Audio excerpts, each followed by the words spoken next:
Welcome to the Sports on Pulse. I'm Gary Al Smith, and tonight it's not the Premier League, it's the English League Cup, or the EFL Cup as they call it. There'll be a Ghanaian involvement as Arsenal host Ayew's West Ham United at the Emirates. It's been an interesting couple of weeks as David Moyes looks to tinker with the West Ham team and get them out of the relegation bracket for good. In studio with me is Selwyn Saki to help me look at the games, which will also be involving some other high-profile teams as well, including the all-conquering Man City. We begin though with Arsenal. So, what's the news ahead of this one? I mean, Ian Wright has spoken and said that Alexis Sanchez has been a disappointment to him. Has he been a disappointment to you this season? No, I wouldn't blame Alexis too much because we know he's had a lot of speculation around him staying at Arsenal before the season started.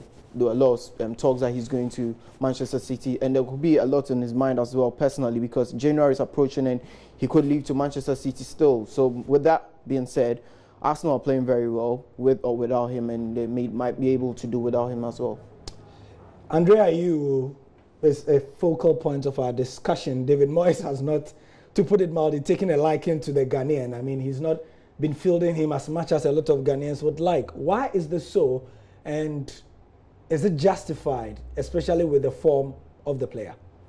Yeah, you can talk about that also because David Moyes coming into the side of West Ham, there's so much pressure on him because he's been a disappointment when he was at United, came to Sunderland and was relegated. So there was so much pressure that he has to deliver, and he needed the tools that are going to do what he has to do for West Ham. And he's come in, and Arnautovic is playing very well. Antonio is playing very well for him in attack. Lanzini has been his creative player, which Ayew needs to be in that position. But for tonight, Lanzini has been suspended for simulation in their last Premiership game against Stoke City, and this could be a chance for Ayew to be in the team. Whether he's going to put him in or not, we are yet to know. Yeah, but the thing is, even if he puts him in the game, the starting 11, as a creative player, Andre's qualities do not include being a creative player, to be very honest. Very true. Andre is a direct player. He's not someone that you know him to dribble one of. Maybe when he was young, he could take on some few people just like his dad, but he doesn't have that skill that his dad had, or to be able to invent something out of nothing. Lanzini has been the creative player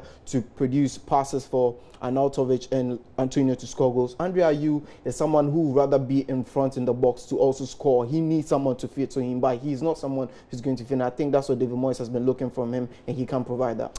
That will be at the Emirates. We will see if Andre will be getting into the starting 11. Elsewhere, though, at the King Power, it's the former champions of 2 seasons ago, Leicester City, welcoming the team that in many people's eyes are going to be the champions, and by some style this season. Manchester City are going to the King Power. Is it even conceivable that Leicester will break that unstoppable run of Pep Guardiola's side?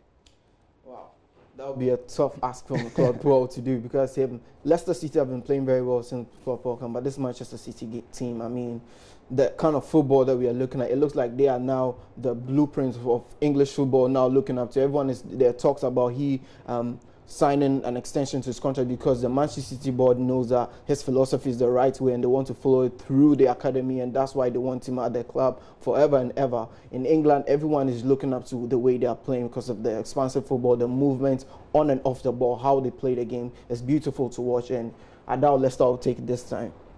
So that will be later tonight in the EFL Cup. Also, like Selwyn said, Pep Guardiola is set to be the object of a contract extension by the board of the club. Don't forget that he signed an initial 3-year deal. He's in the final year of that contract. And if anything, if you followed Pep Guardiola's career, he never signs for more than a year extension at a time. So if anything is agreed, that's what we expect. Also, whether he will be wanting to stay for more than 2, 3, 4 years to be able to create a dynasty of sorts at Manchester City is also yet to be seen. So, all that in the EFL Cup coming tonight. Your predictions, and then we go.